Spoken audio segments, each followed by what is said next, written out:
Hello, welcome to the weekly news show. My name is Sean Mark. We have 6 items on today's show, so let's count. Let's go over that.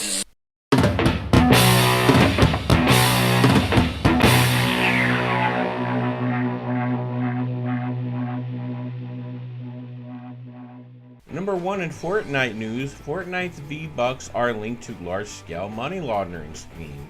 This is coming from Games Radar, apparently, according to a joint investigation from the independent and a cyber security firm called Sixgill. Fortnite premium currency V-Bucks is being used to launder money. Simply put, criminals use stolen credit cards to buy V-Bucks, then resell V-Bucks in order to launder or clean their profits. This operation preys on Epic Games' weak security measures with relative impunity. This is great. I knew... This is great. I knew Fallout. That's not Fallout. This is great. I knew Fortnite was evil. It just had to prove it to me in an article on Games Radar.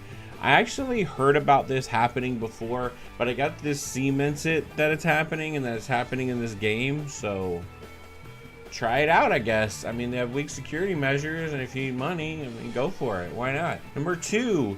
In some more bad news, Red Dead Redemption 2 is getting sued. This comes from Kotaku. Yes, Red Dead Redemption 2 getting sued, and you'll never guess from whom. The Pinkertons. Yes, Pinkertons. I freaked out when I knew they were real. I mean, I live in Texas. I was like, maybe I can go visit them. It's a little bit more complicated than that. Let me read you what I found. Apparently on The Verge, they reported that Pinkertons are now owned by a Swedish security company called Securitas AB and called Pinkerton Consulting Investigations. They sent a cease and desist notice to Take-Two last month, asking for either a single payment or royalty arrangement from Red Dead 2's team for the use of the term Pinkerton throughout the story. Take-Two, meanwhile, argued that the use of the word is justified on the grounds of historical accuracy, since in the actual West, the Pinkertons were doing exactly what they were shown to do in the game. They've now filed a lawsuit of their own, seeking to have the game's Pinkerton agents declared its fair use. People just want money. That's all I see this as. I see them, being upset. I thought they were upset by the way that they were portrayed in the game, because you play an outlaw and you're being hunted by them. Semi-spoilers. It's actually a fun, interesting part of the game that I really enjoyed. And to have them come in and just want a lawsuit is just crazy to me. I mean, they're in Sweden even. I mean, if there were Pinkertons in Texas or anywhere in South of America, in the South, that were like, hey, I don't like the way I was portrayed, I'm upset, I would actually be a little bit more like, okay, I get it. But the fact that it's just people who bought the name, who want royalties because that's our name, we bought it, we earned it. It just seems kind of stupid to me. It's real dumb. Number 3, and some more real bad news, EA cancels the open world Star Wars game that it was coming up with, and there's been some rumors that this is going to happen, and then they confirmed it by sending a message to Kotaku, by the way. They said there's been speculation overnight about one of our Star Wars projects, a natural part of the creative process. The great work by our team in Vancouver continues and will evolve into future Star Wars contents and game. We're fully committed to making more Star Wars games, and we're very excited about Star Wars Jedi Fallen Order from Respawn, and we'll show more about new projects when the time is right. So yes, they're closing down this big game. They said they'll work on smaller games, which probably means iPhone games or something. Yeah, it's just very upsetting, and a lot of people were looking forward to this, and it's just so many Star Wars games have been shut down, and the one that stays is Battlefront? Really?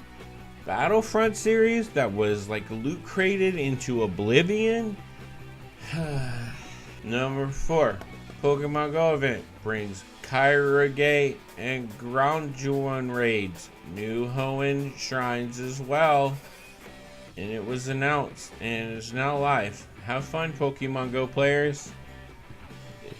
Yeah. Number 5, Rocket League now has crossplay across all platforms and consoles. So if you have a Nintendo Switch, if you have an Xbox One, if you have a PlayStation 4, you can play Rocket League with your friends who owns those consoles Why would you play on the Nintendo Switch? I mean, other than being handheld, I'm sure the like internet's really bad, but it's really cool. I can actually play with people I know from other, you know, consoles, and I play on Twitch every Tuesday night, and it goes, I take the footage, put it on YouTube on the Wednesdays. So, you know, if you want to watch me and come talk to me while I'm streaming, you can do that. Yeah, I'm excited. I really like Rocket League. I get really excited when I play it, and I wear this when I play it. So it's kind of serendipitous. Number 6 from Japan.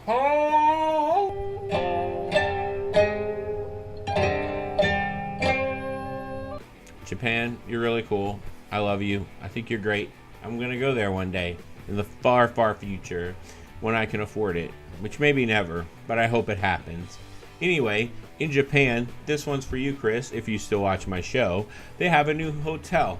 And guess what this new hotel theme is? In lieu of a new video game coming out, this hotel's theme is Kingdom Hearts. That's right, there is a Kingdom Hearts themed hotel. It comes with a key that looks amazing, and the room is very flashy, stylized, definitely Disney on there, Disney characters, and a few Kingdom Hearts things. I mean, it's cool. I mean, I guess you get this interesting key, and you get a room, and it's just like, you know, is it worth the price of admission? Who knows? It's cool for people who are fans of Kingdom Hearts, but like, yeah, I'm gonna pay extra just to have like this Kingdom Hearts merchandise around me that has to stay here when I leave. I don't know, but I mean, it's cool if you're a Kingdom Hearts fan and you just want to immerse yourself in it.